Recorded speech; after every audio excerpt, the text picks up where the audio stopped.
Well, that escalated quickly. So, totally out of control is kind of the situation now. Don't know how. Re-election, wow. Oh boy. You don't see this much anymore. Okay. I've got to take a look at this thing just because I so rarely see one anymore these days.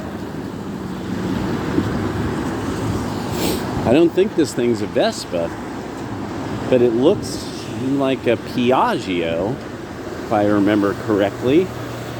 Let me give you a little look-see. Probably one of the bankers. Oh, it's from the old crew. I bet I know who this is.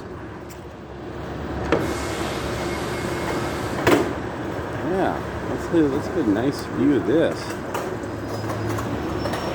Yeah, I had it right, a Piaggio. Yeah. And I most likely do know who that is. That's probably one of the old crew. Yeah. Yeah, I wonder, at a bank. Okay, there's only so many people who that might be that I know. So, and there's always people joining the faith. There's a joke. Okay, so among soul people and modernists, there's this term, keep the faith. So like you see this a lot, especially with Northern Soul dancers, that they'll put KYT, or KTF, keep the faith. And so, all right.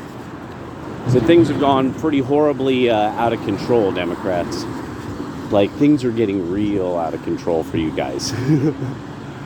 I mean, it's like, I'm actually, like, really pretty fascinated by how this has spun out of control so quickly. Seeing what happened with the DNC. So, actually, let me start it this way. Wow. Okay, that's tall. All right. Okay, I'm probably okay here. Wow. Look at the size of this thing. I gotta show you guys. Dude, that's freaking awesome. I love stuff like this. All right. Machines. Anyway.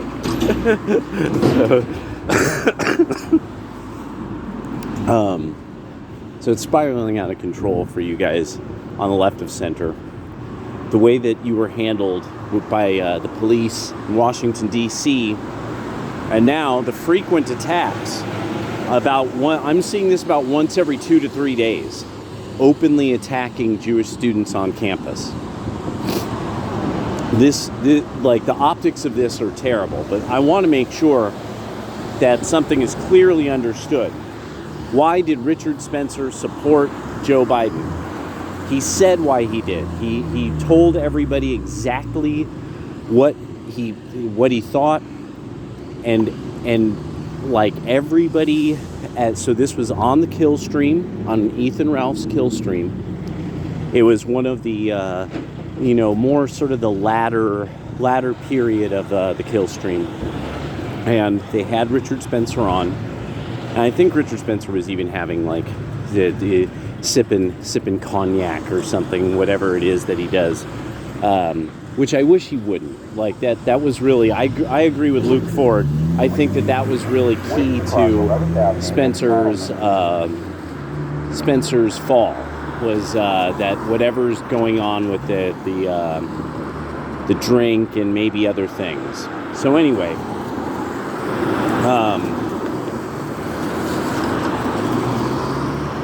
he ends up saying that his firm belief was that what would happen is that Joe Biden and Kamala Harris, judging from their history, would be openly, would use the government openly in a way that was coercive against their political opponents, and coercive against any element of society that really opposed their point of view. And he said, for there to be the kind of state that Richard Spencer requires, he said, we can take over because there will still be elections in one way or another, and at some point we will be able to take over.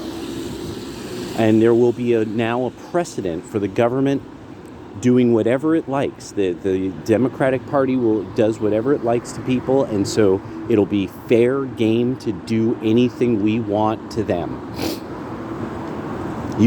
I'm just amazed at how people who think they're politically savvy on the left are very not politically savvy. They don't care about their political opponents and opposition in a way that they take them seriously, because so many people on the left are really just bigoted ignoramuses. They don't want to know. They don't want to know. So what happened in Washington, D.C., I think yesterday, this is something that could easily be seen beforehand was going to happen. And I mean, I really want people to get that. Richard Spencer called how Biden would behave, and hence his support for Biden. So the king of white nationalism, supposedly, was like, wanted the Biden-Harris ticket to win, because then he could have the fascist state he desires after they're out of office. People need to roll their heads around. It was that one that he called this. He was ahead of this by years. That would have meant that he had a better sense of American politics than than over half way over half the country. Now, of course, when he said this, I was like, that does make a lot of sense. That actually makes a lot of sense. Unfortunately, and I had to grant it. I was like, that, and that he's legit, like, that's what he wants. He does want that kind of state. So it was one of these moments where it was the political somebody who, because for me, it's like, I just didn't think much. By that time, I didn't think much of what was going on with Spencer. I wasn't following him. But just this idea of like, no, listen to the devil tell you his plan. just listen to Satan tell you his plan. And if it sounds totally preposterous, then okay. But if it sounds like, wait, that's what's happening, then do. So, yeah. And this wasn't the only thing, of all people, that Spencer called. Of all people, that that with the idea of really open use of the police against his own party, against the oppositional party. He was like, as opposed to, this is what he opposed it to. He said Donald Trump showed that he was weak before the enemy. And he goes, I know Biden will openly crush anyone who comes up against him. Why? That's the history of both of them, Harris and Biden, are like that. And I'm sitting there like, that's correct. Most people don't know this. And I was like, but Richard Spencer is saying this. And then just the whole thing. No, you could have a multi-ethnic white nationalist state. We would just be in charge with a coercive government. And I mean, I'm just like, holy shit, bro. You nailed this. You fucking nailed this. Everyone has to dance to the tune of a white man in a dress or white lesbians. Wow. Brilliantly played.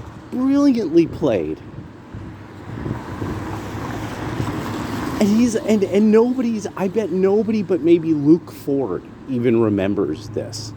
I'm betting not anyone but even Luke Ford. I bet Ethan Ralph doesn't really even remember this.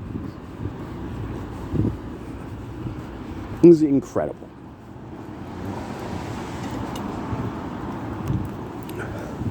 I'm like trying to think of like what else was going through my mind. But this was just stuck in there where I just could not dislodge it. where I'm just like, people, did anyone else see that? Does anybody else know about this? Like, do any of you remember that? But now now as usual, got my coffee.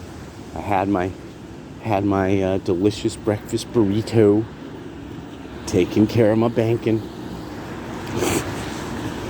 doing my old man walk, and laughing. Just laughing. It's funny. Because it's funny. The joke is always on us. All us mortals, the joke is on us. So now the masked off nature of the Marxist-Leninists on the left, scaring the shit out of Jews, don't really get where. I mean, like, okay, that's the part about with the Spencer thing. There we go. That's what it was. That aspect of it. That under when Donald Trump is in office, we sort of we're even more committed to helping Israel. We have literally, was it a guy from Chabad Lubavitch, advising the president. Peace accords across the Ummah are being made with Israel. And now a lot of people didn't really realize the peace accord that happened between, it was kind of a weird one. It was Kosovo recognizing Israel and making their relations more regular. Okay, this actually goes all the way back to the same thing with Ukraine. The Albanian Kosovars were a part of the Waffen-SS. They were the Muslim Nazis. Like, there's lots of photos of them. There's, lots of books written on it. So this was this quiet sealing up of history, kind of a quiet tying off of the last of some business, maybe. I don't know. But they're also, anybody who's a football hooligan type, the Albanian football hooligans are notoriously associated with Nazism and stuff like that. And so that was one of those odd things that it was just, if you didn't know about it, you wouldn't know what to look for. Wait, one side is on across 6th Avenue. But now this stuff with these and as soon as you have what's supposed to be the government of ultra tolerance and ultra tolerance, what keeps happening? If you are a completely innocent white person and you are beaten to death by blacks, the press will do everything it can to make it so that your story doesn't get any legs. If your story does get legs, you then get now the emboldened black left, pro-blacks and such like, coming at it as, why you mad we kill you? Why you so mad we kill you? Which is a very important mask off kind of thing, because that's the attitude of people who are like psychopaths. This is obviously something has happened within Black America, that psychopathy and behaving like a psychopath and thinking like a psychopath is now the normal fare of a lot of their actual political activists. Tariq Nasheed is a psychopath. He doesn't have a problem with violence being done to innocent people. He probably laughs about it. Probably when he sees those videos, he probably thinks it's really funny and tries to figure out when the guy, said the N-word, and so it's really this kind of thing now that it's so masked off that there's not really a way of figuring out how elections aren't going to be just kind of retribution. People just trying to get back at one another. But also now you really are dealing with, you see, this is some nut job singing at the top of his lungs, as he's, running around Eugene just yelling and shit like a moron. And so it's people like that,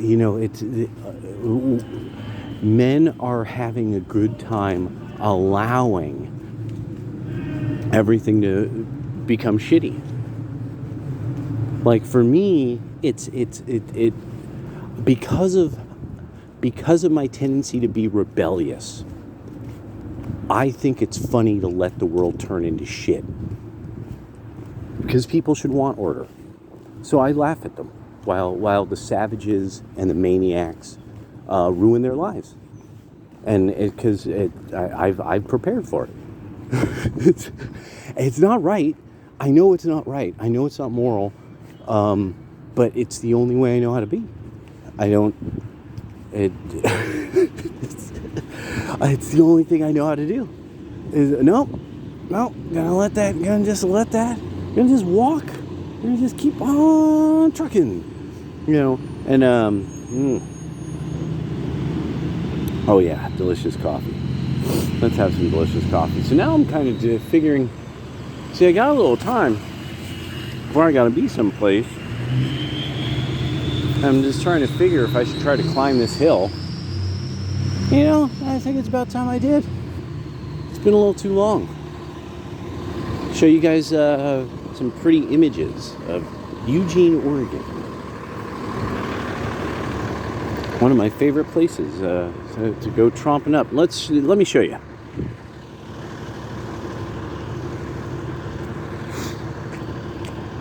That's Skinner's Butte. A lot of times I've shot stuff from Skinner's Butte. I might actually just take the side road and just go skirting by it. We'll see.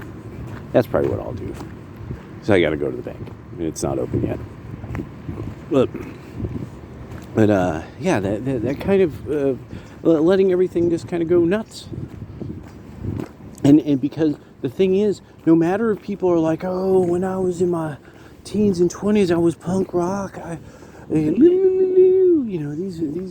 These conservatives aren't gonna mess with me. I got a rock hard mind. And no, you don't. You're a woman. You'll fold. Eventually, something will happen that you will be too horrified. Oh, so the other mask-off nature of the left. So now that to hear all these people try to argue how no, things are better. The economy's improving. No, crime is getting better. It's dropping. I love this. I love it. There is nothing I'm enjoying more than that. That's the sweetness that makes my day start. I'm a right-wing nationalist reactionary. What I want to hear is I want to wake up and I want to hear lies. Oh yeah, sweet lies. Every day. I want to hear the left lying, because then when they lie and people go out and they realize how shit, I think I'm being lied to. But the Young Turks told me, the Democrats told me, and they would never lie to me. That's what I love. That's what I love. You see, everyone's lying to you, except that the right wing keeps being, unfortunately, right in a way that hurts your feelings. And that's the next part is, oh yeah, so we were right about this. Like now when it's coming to COVID, holy shit. When it's coming to COVID and the vaccines, every single thing is going, just like Mr. Medicare's stream showed, everything that Mr. Medicare's stream showed, it's all panning out. Everything that a lot of us were like, okay, well, the nature of mRNA is this, and what you would have is, if this didn't work correctly, you would see something like this. Oh, yep, sure enough, that's what's happening. Yep, we were right. So there's all these people that they have to admit every one of their calls has gone horribly wrong. Their side is openly violent toward Jews, which this is one of the things about the colleges now, is you can't be where smart people are. You are violent bigots who beat up Jewish kids. I mean, like, by every possible way of imagining it. Like, this is something that, even with, like, the Charlottesville kind of thing, it's like, yeah, but you don't have anyone on the alt-right even attempting to lay a hand on someone. Where this is now regular. This is a regular thing. Trapping people in rooms and banging on the doors to intimidate them. Hurling rocks at people. I mean, and I'm just sitting back like, okay, so you guys are seeing how this is at least bad optics, right? You're seeing how at least optically this is not good. Maybe some of your activists, the party is kind of like, hey, you guys got to figure something out, because nobody can vote for that. And that's one of the most important. Nobody can vote for people who hurl rocks at Jews. I'm sorry. It doesn't matter how much you want to try to do this. But why are you mad when Jews do all this and do all that? And it's like, okay, then you're going to have to make arguments about this. And remember, that's the whole thing about what happened with the right. The right said words, and we've shattered the internet. The liberals and the left have had to take the internet and hurl it to the ground and shatter it into a million pieces. Oh, and then glue it all back together with a new set of algorithms over and over and over again, because the right uses words too well. The minute things don't go the way that the left wants, the left hurls rocks. The left mobs up and assaults people. The college professors are obviously of far inferior quality to anything of a past generation. And it's because they're leftists, and they're Marxists and Leninists and such, and Maoists. And they're inferior. They can't teach the subjects. If they were teaching the subjects, the kids would be eager to use their minds and embarrass the Democrat. See, the best part about it is these people could humiliate the Democratic Party. They could always just use their great intelligence and their knowledge of how to spreadsheet and Microsoft and all that they could humiliate the Democratic Party. They could be like, this is what you support. They could go into this long supposed history of how, we're helping Israel do this and genociding people and blah, blah, blah. But note, there's only so much they could cite of history, because at some point somebody has to point out, well, no, but the PLO has gone to war with every country around it too. And every country around it has kicked the Palestinians out of their country. They're locked in there with Israel like it's some kind of fucking prison experiment between the EU, designed by the EU and the Arab League. Nobody wants the Palestinians in their fucking country because they keep embracing violent Marxist-Leninism and Jew hate. And really, when you have been around enough, you run into these people like in the 90s. And yeah, they still had the same mentality then. And it was hard for them to really disguise. They kind of blame the Jews, and so I'm amazed now that people could possibly think that anything about Biden's presidency is some kind of win for the Democrats in history. Like, this is really one of these that's going to have to be like FDR's administration that nobody knows about it. Or Woodrow Wilson's administration, that no one really knows any details. I'm betting nobody can say. I bet there's no Democrats. If a Democrat or a leftist were to see this, I bet they cannot actually talk about any events during Jimmy Carter's presidency. I bet they can't. And the reason they can't is because of how badly he ran the country, how poorly, how bad his presidency was. And the thing is, my dad, leaf blowers. My dad was a white liberal. So he had some fixation on that Carter's administration wasn't so bad. There's a misunderstanding of it, or this, that, and the other.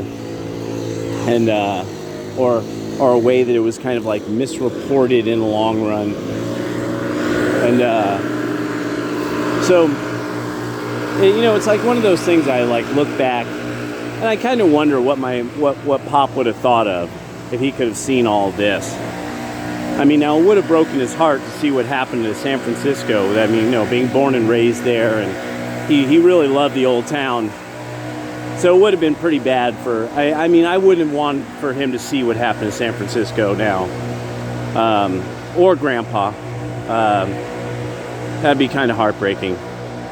Because for my dad, he would have he was an Alan Alda kind of guy, so my dad would have been really feeling the collapse of San Francisco. He would have been really, really moved by it and stuff, and especially after he saw what happened to Chicago, and that's why we moved to San Francisco, is because he couldn't have a mixed kid in Chicago when I was young, and it was Mom and Dad agreed on that one.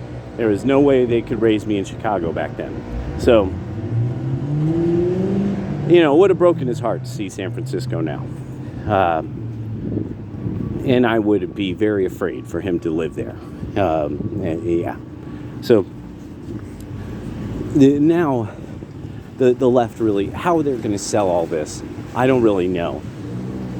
This is really one that the right can only lose by focusing on abortion at a level that nobody's really asking for, and it kind of, because it got settled by it being a state's powers thing and stuff like that, and so it's one of these things no, you need to just let it go. It's a state's powers thing. You need the states. You got to have faith in your countrymen. That's it. At a certain point, you got to have faith in your countrymen. You can't be like the Democrats. You gotta let it happen. You gotta let it happen organically. And it's only you gotta let it happen organically. That's the way the republic's supposed to work. It's not supposed to be that you just tell states what the fuck to do and tell people what the fuck to do. That's not how the republic's supposed to work. Yeah. But just to see the mask off nature of this is like nothing I could have ever imagined. I really can't get across, I wish I could kind of get this across to the liberals. I couldn't imagine winning like this. That you guys are literally just sort of, somehow you're like these samurai that hack your own limbs off. Like you're whipping the sword around and just your limbs are just falling off.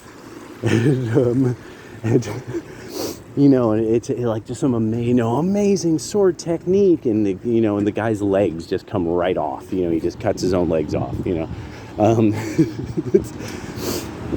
I don't really know what this has become, the old spaghetti factory.